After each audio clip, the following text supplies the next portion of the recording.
The morning sun filtered through the smudged windows of a small, struggling bakery tucked into the corner of a bustling city street. The air inside was warm and heavy with the scent of freshly baked bread, though the shelves were only half-full. The bakery, named Rising Dough, had seen better days. Its once cheerful red awning was now faded, and the paint on the door was chipped, revealing layers of neglect. The neighborhood around it had changed over the years. Once a tight-knit community of small businesses, it was now dotted with sleek coffee shops and trendy boutiques that catered to a wealthier, faster-paced crowd. But Rising Dough remained, a stubborn relic of a simpler time, its owner determined to keep the dream alive. The owner, a man in his early 30s named Daniel, stood behind the counter, his hands dusted with flour. He was tall and lean, with a tired but kind face that spoke of long hours and sleepless nights. His apron, once white, was now a patchwork of stains and flour smudges. Daniel had inherited the bakery from his father, who had built it from the ground up decades ago. It was more than just a business to Daniel. It was a legacy, a connection to his family, and a symbol of his father's hard work and dedication. But lately the weight of that legacy felt heavier than ever. The rent was due, the bills were piling up, and the customers were few and far between. Daniel had tried everything, special promotions, new recipes, even staying open late. But nothing seemed to work. Anita. The world was moving on, and Rising Dough was being left behind. As Daniel wiped his hands on his apron and glanced at the nearly empty display case, the bell above the door jingled. A man walked in, dressed in an expensive tailored suit that screamed wealth and power. His polished shoes clicked against the worn wooden floor as he surveyed the bakery with a look of mild disdain. Daniel recognized him immediately. It was Marcus Whitmore, a billionaire real estate developer who had been buying up properties all over the city. Marcus was known for his ruthless business tactics and his knack for turning struggling businesses into luxury condos or high-expend retail spaces. He was the kind of man who always got what he wanted, and he rarely bothered to hide his contempt for those he considered beneath him. Marcus approached the counter, his lips curling into a faint smirk. "This place still open?" he asked, his tone dripping with condescension. Daniel forced a polite smile, though his stomach churned with unease. "Yes, sir. What can I get for you?" Marcus glanced at the sparse selection of pastries and bread, his smirk widening. "Not much to choose from, is there?" he said, chuckling softly. Daniel's cheeks burned, but he kept his composure. "We bake fresh every day. If there's something specific you'd like, I can make it for you." Marcus waved a hand dismissively. No, I'm good. Just thought I'd stop in and see what all the fuss was about. Turns out there isn't any." He laughed again, a cold, humorless sound that echoed through the empty bakery. Daniel clenched his fists under the counter, his nails digging into his palms. He wanted to say something to defend his bakery and his father's legacy, but the words caught in his throat. Marcus didn't wait for a response. He turned on his heel and walked out, the bell jingling again as the door swung shut behind him. Daniel stood there for a moment, staring at the door, his heart pounding in his chest. He felt a mix of anger, humiliation, and despair. It wasn't just Marcus's words that stung, it was the truth behind them.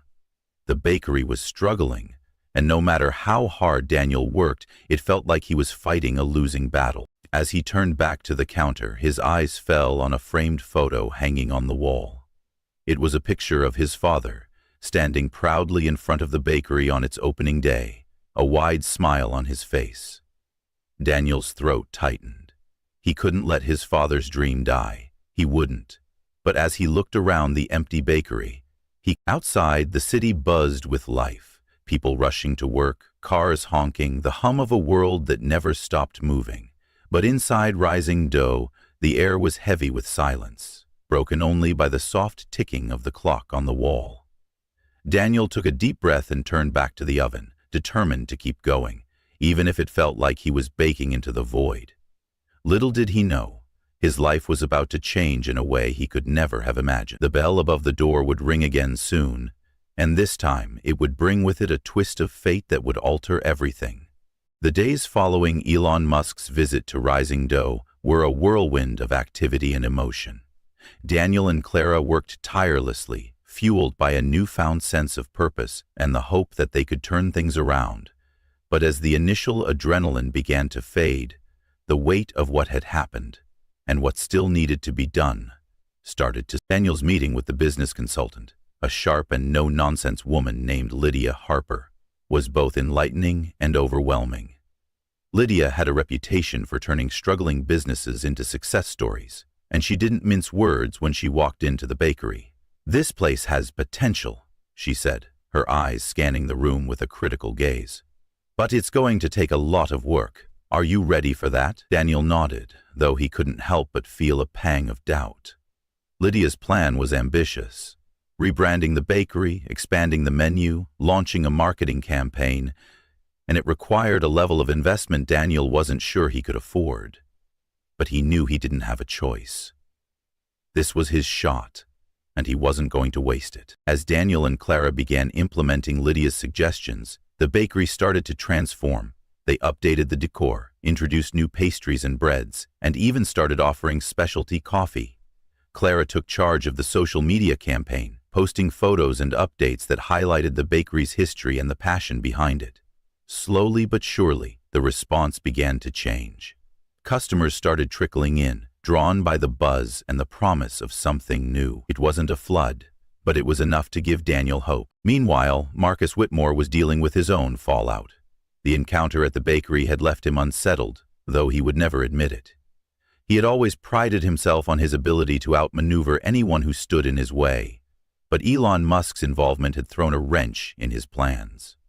Marcus wasn't used to being challenged, especially not by someone with Elon's influence and resources. God knew what his own fate was to be. The thought of losing the bakery, the property he had already earmarked for one of his high-end developments, gnawed at him. He tried to brush it off, telling himself it was just a minor setback. But the uncertainty lingered. Marcus's frustration spilled over into his interactions with his employees, who bore the brunt of his bad mood. He became more demanding, more impatient, and his usual charm gave way to a cold, calculating demeanor. His assistant, a young woman named Emily, found herself on the receiving end of his ire more than once. "I don't pay you to make mistakes," he snapped during one particularly tense meeting. Emily bit her tongue, but the resentment was building.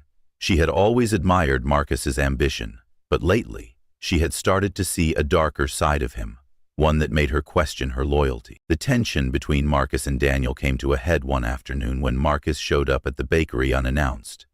Daniel was in the middle of helping a customer when the door opened, and the sight of Marcus made his stomach churn. He forced a polite smile and finished with the customer before turning to face him.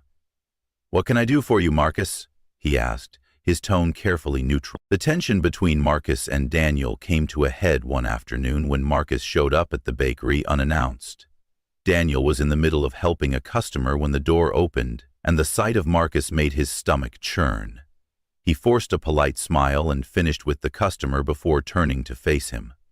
"What can I do for you, Marcus?" he asked, his tone carefully neutral. Marcus crossed his arms, his expression unreadable. "I just wanted to see what all the fuss was about," he said, his voice dripping with sarcasm. "Looks like you've been busy?" Daniel nodded, refusing to take the bait. "We've made some changes. People seem to like them." Marcus's eyes narrowed. "Don't get too comfortable, Daniel. This isn't over." Daniel met his gaze, his resolve hardening. "I know it's not, but I'm not going anywhere." The confrontation left Daniel shaken, but it also reinforced his determination. He wasn't going to let Marcus intimidate him. He had worked too hard, come too far to back down now. Clara, who had witnessed the exchange from the kitchen, pulled him aside afterward. "You okay?" she asked, her voice filled with concern. Daniel nodded, though his hands were still trembling. "Yeah, I hate that he has so much power over this." Clara placed a hand on his arm. "He doesn't, Daniel. Not really. This is your place, your dream. Don't let him take that away from you." As the weeks passed, the bakery continued to gain momentum. The community rallied around Rising Dough, drawn by its story and the quality of its products. Local media picked up on the buzz, and soon, the bakery was featured in a popular food blog. The influx of customers was a welcome relief, but it also brought new challenges. Daniel and Clara found themselves working longer hours, juggling the demands of running a growing business with the need to maintain the quality and authenticity that had made it special in the first place. The strain began to show, especially in Daniel. He was exhausted, both physically and emotionally, and the pressure to keep up with Lydia's ambitious plan was taking its toll. Clara tried to lighten the load, but there was only so much she could do. One evening, after a particularly grueling day, Daniel broke down. He sat in the back room, his head in his hands, as the weight of everything crashed down on him. Clara found him there and sat down beside him, her presence a quiet comfort. "You can't keep doing this to yourself," she said softly. "You're only one person, Daniel. You need to take care of yourself, too." Daniel looked up, his eyes filled with tears. I don't want to let everyone down. My dad, you, the customers. I feel like I'm failing them." Clara shook her head. "You're not failing anyone. You're doing the best you can, and that's enough. But you can't keep pushing yourself like this. You're going to burn out." Daniel knew she was right, but the thought of slowing down, even for a moment, filled him with guilt. I don't know how to stop," he admitted. Clara reached out and squeezed his hand. "You don't have to do it alone. Let me help you. Let us help you." Her words were a reminder that he wasn't alone, that he had people who cared about him and believed in him. It was a small comfort, but it was enough to keep him going. As the bakery continued to thrive, Daniel began to find a balance. He learned to delegate, to trust Clara and the small team they had built. He started taking breaks, allowing himself moments of rest and reflection. It wasn't easy, but it was necessary. And, slowly, he began to feel like himself again. The fallout from the events at the bakery had been far-reaching, affecting not just Daniel and Marcus, but everyone connected to them. For Daniel, it had been a journey of self-discovery and resilience. For Marcus, it had been a humbling reminder that even the most powerful people could be challenged. And for Clara, it had been a testament to the strength of friendship and the power of believing in something bigger than yourself. As Daniel stood in the bakery one evening, watching the last customers leave and the sun set over the city, he felt a sense of peace. The road ahead was still uncertain, but for the first time in a long time, he felt like he was exactly where he was meant to be. And that was enough. The bakery, once a struggling relic of the past, had become a vibrant hub of the community. Rising Dough was no longer just a place to buy bread, it was a symbol of resilience, a testament to the power of determination and the support of those who believed in it.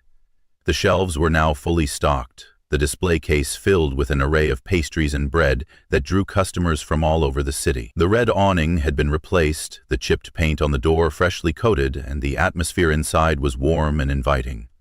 Daniel stood behind the counter, his apron clean and his face relaxed, as he handed a bag of freshly baked croissants to a regular customer. "Thanks, Daniel," the woman said with a smile. "These are the best in the city." Daniel returned the smile, a sense of pride swelling in his chest. "Thank you. We're glad you like them." The journey to this point had been anything but easy. The weeks and months following Elon Musk's visit had been a whirlwind of challenges and triumphs. Daniel had worked tirelessly to implement Lydia Harper's recommendations, and the results had been nothing short of transformative. The bakery's rebranding had attracted a new wave of customers, and the expanded menu had garnered rave reviews. Clara's social media campaign had gone viral, drawing attention not just from the local community, but from food enthusiasts across the country. Rising Dough had become a destination, a place where people came not just for the food, but for the story behind it. But the success hadn't come without its costs. Daniel had pushed himself to the brink, sacrificing sleep, personal time, and even his health in the process.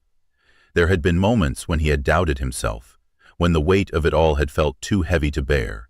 It was Clara who had kept him grounded, reminding him that he didn't have to do it alone. Together, they had navigated the ups and downs, their friendship growing stronger with each challenge they faced. Marcus Whitmore, on the other hand, had not fared as well. The confrontation at the bakery had been a turning point for him, though not in the way he had expected. His attempts to strong-arm Daniel into selling had backfired, and the negative publicity surrounding his tactics had damaged his reputation. The community, once indifferent to his business dealings, had rallied behind Daniel, seeing him as the underdog fighting against a corporate giant. Marcus's plans for the neighborhood had been put on hold, and his once untouchable image had been tarnished. The fallout had extended to his professional life as well. His employees, tired of his increasingly volatile behavior, had begun to leave. Emily, his long-suffering assistant, had been the first to go. She had found a new job at a smaller, more ethical firm, and the relief she felt was palpable. "I couldn't do it anymore," she confided to a friend. "Working for him was like walking on eggshells. I'm just glad I got out when I did." Marcus, for all his bravado, had been forced to confront the consequences of his actions. The loss of key employees, the stalled projects, and the damage to his reputation had been a wake-up call. He had always believed that power and money were the ultimate currencies, but now he was beginning to see that there were things they couldn't buy: loyalty, respect, and integrity. It was a hard lesson, and one that he was still grappling with. As for Elon Musk, his involvement had been a catalyst, but he had remained largely in the background after that initial visit. He had kept his promise, connecting Daniel with Lydia and offering occasional advice, but he had let Daniel take the reins. It was a gesture of trust, one that Daniel had deeply appreciated. "You've got this," Elon had said during one of their brief conversations. "Just keep doing what you're doing." Those words had stayed with Daniel, a reminder that he was capable of more than he had ever imagined. The broader implications of the story were not lost on those who followed it. Rising Dough had become a symbol of the fight against corporate greed, a reminder that small businesses and individual dreams still mattered in a world increasingly dominated by big corporations. It was a story about resilience, about the power of community, and about the importance of standing up for what you believe in. People saw themselves in Daniel, in his struggles and his triumphs, and it inspired them to support not just his bakery, but other small businesses in their own communities. As Daniel stood in the bakery one evening, watching the last customers leave and the sun set over the city, he felt a sense of peace. The road ahead was still uncertain, but for the first time in a long time, he felt like he was exactly where he was meant to be. The bakery was more than just a business, it was a legacy, a connection to his father, and a testament to the power of perseverance. He had faced down his fears, confronted his doubts, and come out stronger on the other side. Clara walked up beside him, a cup of coffee in her hand. "You did it, you know," she said, her voice filled with pride. "You saved this place." Daniel shook his head, a small smile playing on his lips. "We did it," he corrected. "I couldn't have done it without you." Clara grinned, bumping his shoulder with hers. "Damn right you couldn't." They stood there for a moment, watching as the city lights began to flicker on, casting a warm glow over the streets. The bakery was quiet now, the hustle and bustle of the day giving way to a peaceful stillness. Daniel took a deep breath, savoring the moment. He knew there would be more challenges ahead, more obstacles to overcome, but he also knew that he was ready for them. He had faced the worst and come out stronger, and that was something no one could take away from him. As he locked up the bakery and headed home, Daniel felt a sense of gratitude. For the community that had supported him, for the friends who had stood by him, and for the journey that had brought him to this point. It had been a long and difficult road, but it had also been a journey of growth and discovery. He had learned that success wasn't just about money or power. It was about passion, perseverance, and the people who believed in you. And as he walked through the quiet streets, the city humming softly around him, Daniel knew that he had found something far more valuable than success. He had found purpose, and that was enough.